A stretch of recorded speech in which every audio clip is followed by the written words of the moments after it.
Chapter 7. The Piper at the Gates of Dawn. The willow wren was twittering his thin little song, hidden himself in the dark selvage of the river bank. Though it was past 10 o'clock at night, the sky still clung to and retained some lingering skirts of light from the departed day, and the sullen heats of the torrid afternoon broke up and rolled away at the dispersing touch of the cool fingers of the short midsummer night. Mole lay stretched on the bank, still panting from the stress of the fierce day that had been cloudless from dawn to late sunset, and waited for his friend to return.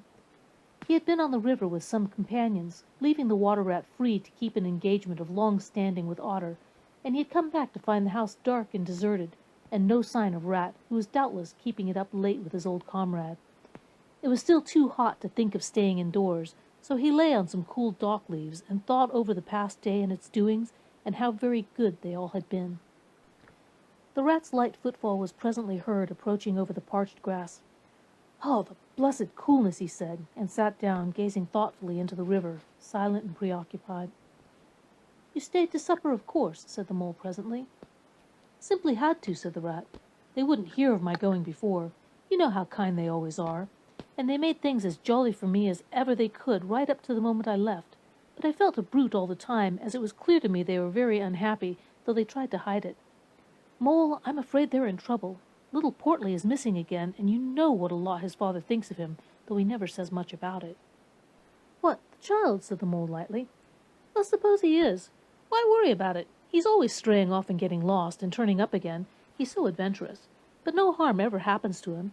Everybody hereabouts knows him and likes him, just as they do old Otter, and you may be sure some animal or other will come across him and bring him back again all right. Why, we found him ourselves, miles from home, and quite self-possessed and cheerful." "Yes, but this time it's more serious," said the rat gravely. "He's been missing for some days now, and the otters have hunted everywhere, high and low, without finding the slightest trace. And they've asked every animal, too, for miles around, and no one knows anything about him. Otter's evidently more anxious than he'll admit. I got out of him that young Portly hasn't learned to swim very well yet, and I can see he's thinking of the weir. There's a lot of water coming down still, considering the time of year, and the place always had a fascination for the child. And then there are, well, traps and things, you know. Otter's not the fellow to be nervous about any son of his before it's time, and now he is nervous. When I left, he came out with me, said he wanted some air and talked about stretching his legs, but I could see it wasn't that, so I drew him out and pumped him, and got it all from him at last. He was going to spend the night watching by the ford. You know, the place where the old ford used to be in bygone days before they built the bridge." "I know it well," said the mole. "But why should Otter choose to watch there?" "Well, it seems that it was there he gave Portly his first swimming lesson," continued the rat, "from that shallow, gravelly spit near the bank. And it was there he used to teach him fishing, and there young Portly caught his first fish, of which he was so very proud. The child loved the spot, and Otter thinks that if he came wandering back from wherever he is, if he is anywhere by this time, poor little chap, he might make for the ford he was so fond of, or if he came across it he'd remember it well and stop there and play, perhaps. So Otter goes there every night and watches, on the chance, you know, just the chance." They were silent for a time, both thinking of the same thing, the lonely, heart-sore animal crouched by the ford, watching and waiting the long night through, on the chance. "Well, well," said the rat presently, "I suppose we ought to be thinking about turning in." But he never offered to move. "Rat," said the mole, "I simply can't go and turn in and go to sleep and do nothing, even though there doesn't seem to be anything to be done. We'll get the boat out and paddle upstream. The moon will be up in an hour or so, and then we can search as well as we can.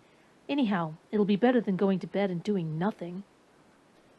"Just what I was thinking myself," said the rat. "It's not the sort of night for bed anyhow, and daybreak is not so very far off, and then we may pick up some news of him from the early risers as we go along." They got the boat out, and the rat took the sculls, paddling with caution. Out in midstream there was a clear, narrow track that faintly reflected the sky, but wherever the shadows fell on the water from the bank, bush or tree, they were as solid to all appearance as the banks themselves, and the mole had to steer with judgment accordingly. Dark and deserted as it was, the night was full of small noises, song and chatter and rustling, telling of the busy little population who were up and about, plying their trades and vocations through the night till sunshine should fall on them at last and send them off to their well-earned repose. The water's own noises, too, were more apparent than by day, its gurglings and cloops more unexpected and near at hand, and constantly they started at what seemed a sudden clear call from an actual articulate voice. The line of the horizon was clear and hard against the sky, and in one particular quarter it showed black against a silvery climbing phosphorescence that grew and grew. At last, over the rim of the waiting earth, the moon lifted with slow majesty till it swung clear of the horizon and rode off, free of moorings, and once more they began to see surfaces, meadows widespread, and quiet gardens, and the river itself from bank to bank, all softly disclosed, all washed clean of mystery and terror, all radiant again as by day, but with a difference that was tremendous. Their old haunts greeted them again in other raiment, as if they had slipped away and put on this pure new apparel, and come quietly back, smiling as they shyly waited to see if they would be recognized again under it. Fastening their boat to a willow, the friends landed in this silent silver kingdom, and patiently explored the hedges, the hollow trees, the runnels in their little culverts, the ditches and dry waterways. Embarking again and crossing over, they worked their way up the stream in this manner, while the moon, serene and detached in a cloudless sky, did what she could, though so far off, to help them in their quest, till her hour came and she sank earthwards reluctantly and left them, and mystery once more held field and river. Then a change began slowly to declare itself. The horizon became clearer, field and tree came more into sight, and somehow with a different look. The mystery began to drop away from them. A bird piped suddenly and was still, and a light breeze sprang up and set the reeds and bulrushes rustling. Rat, who was in the stern of the boat while Mole sculled, sat up suddenly and listened with a passionate intentness. Mole, who with gentle strokes was just keeping the boat moving while he scanned the banks with care, looked at him with curiosity. "It's gone," sighed the rat, sinking back in his seat again. "So beautiful and strange and new. Since it was to end so soon, I almost wish I'd never heard it, for it has roused a longing in me that is pain, and nothing seems worth while just to hear that sound once more and go on listening to it forever. No! There it is again!" he cried, alert once more. Entranced, he was silent for a long space, spellbound. "Now it passes on, and I begin to lose it," he said presently. "Oh, Mole, the beauty of it! The merry bubble and joy, the thin, clear, happy call of the distant piping. Such music I never dreamed of, and the call is stronger even than the music is sweet. Row on, Mole, row, for the music and the call must be for us." The Mole, greatly wondering, obeyed. "I hear nothing myself," he said, "but the wind playing in the reeds and rushes and osiers." The rat never answered, if indeed he heard. Rapt, transported, trembling, he was possessed in all his senses by this new divine thing that caught up his helpless soul and swung and dandled it, a powerless but happy infant in a strong, sustaining grasp. In silence, Mole rowed steadily, and soon they came to a point where the river divided, a long backwater branching off to one side. With a slight movement of his head, Rat, who had long dropped the rudder lines, directed the rower to take the backwater. The creeping tide of light gained and gained, and now they could see the color of the flowers that gemmed the water's edge. "Clearer and nearer still," cried the rat joyously. "Now you must surely hear it. Ah, at last I see you do." Breathless and transfixed, the Mole stopped rowing as the liquid run of that glad piping broke on him like a wave, caught him up, and possessed him utterly. He saw the tears on his comrade's cheeks and bowed his head and understood. For a space they hung there, brushed by the purple loosestrife that fringed the bank. Then the clear, imperious summons that marched hand in hand with the intoxicating melody imposed its will on Mole, and mechanically he bent to his oars again. And the light grew steadily stronger, but no birds sang as they were wont to do at the approach of dawn, and but for the heavenly music, all was marvelously still. On either side of them, as they glided onwards, the rich meadow grass seemed that morning of a freshness and a greenness unsurpassable. Never had they noticed the roses so vivid, the willow herb so riotous, the meadowsweet so odorous and pervading. Then the murmur of the approaching weir began to hold the air, and they felt a consciousness that they were nearing the end, whatever it might be, that surely awaited their expedition.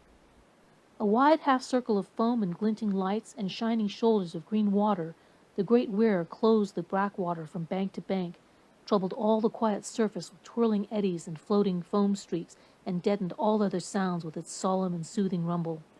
In midmost of the stream, embraced in the weir's shimmering arm spread, a small island lay anchored, fringed close with willow and silver birch and alder. Reserved, shy, but full of significance, it hid whatever it might hold behind a veil, keeping it till the hour should come, and, with the chosen hour, those who were called and chosen. Slowly, but with no doubt or hesitation whatever, and in something of a solemn expectancy, the two animals passed through the broken, tumultuous water and moored their boat at the flowery margin of the island. In silence they landed, and pushed through the blossom and scented herbage and undergrowth that led to the level ground, till they stood on a little lawn of a marvelous green, set round with nature's own orchard trees, crab-apple, wild cherry, and sloe. "This is the place of my song-dream, the place the music played to me," whispered the rat, as if in a trance. "Here, in this holy place, here if anywhere, surely we shall find him." Then suddenly the mole felt a great awe fall upon him, an awe that turned his muscles to water, bowed his head, and rooted his feet to the ground. It was no panic terror. Indeed, he felt wonderfully at peace and happy, but it was an awe that smote and held him, and, without seeing, he knew it could only mean that some august presence was very, very near. With difficulty, he turned to look for his friend, and saw him at his side, cowed, stricken, and trembling violently. And still there was utter silence in the populous bird-haunted branches around them, and still the light grew and grew.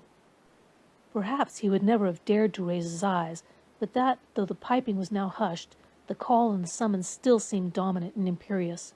He might not refuse were death himself waiting to strike him instantly once he had looked with mortal eye on things rightly kept hidden.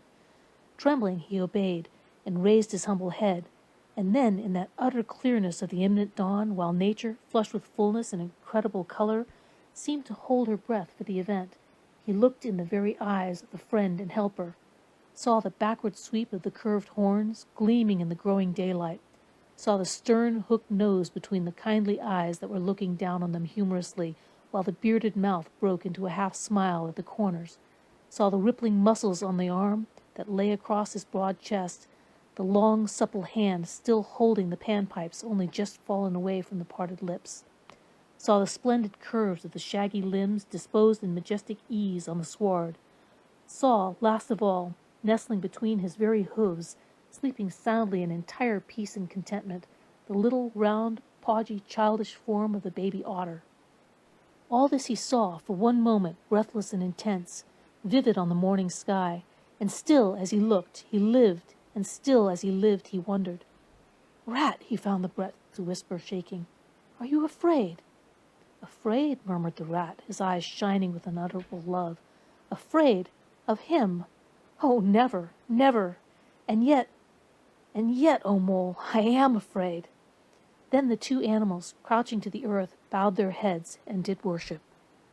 Sudden and magnificent, the sun's broad golden disk showed itself over the horizon facing them, and the first rays, shooting across the level water meadows, took the animals full in the eyes and dazzled them.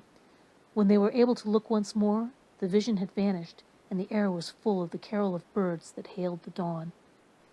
As they stared blankly in dumb misery deepening, as they slowly realized all they had seen and all they had lost, a capricious little breeze, dancing up from the surface of the water, tossed the aspens, shook the dewy roses, and blew lightly and caressingly in their faces, and with its soft touch came instant oblivion.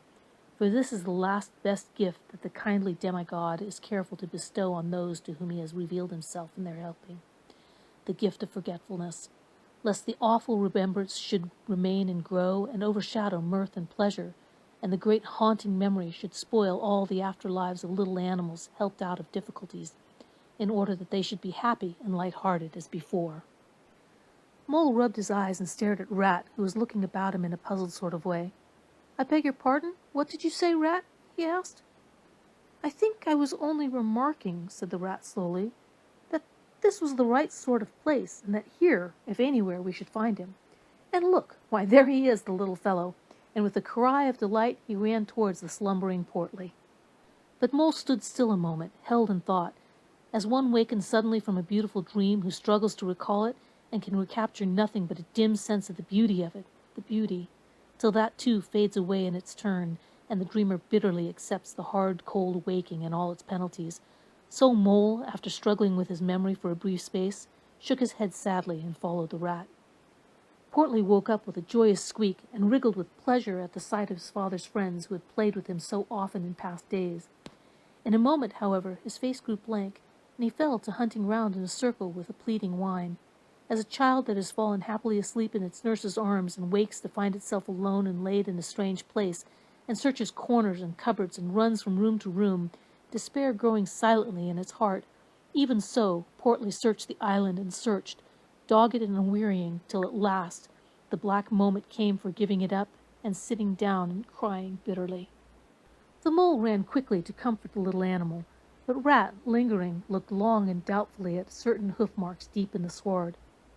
"Some great animal has been here," he murmured slowly, thoughtfully, and stood musing, his mind strangely stirred. "Come along, Rat," called the mole. "Think of poor Otter waiting up there by the ford." Portly had soon been comforted by the promise of a treat, a jaunt on the river in Mr. Rat's real boat, and the two animals conducted him to the water's side, placed him securely between them in the bottom of the boat, and paddled off down the backwater.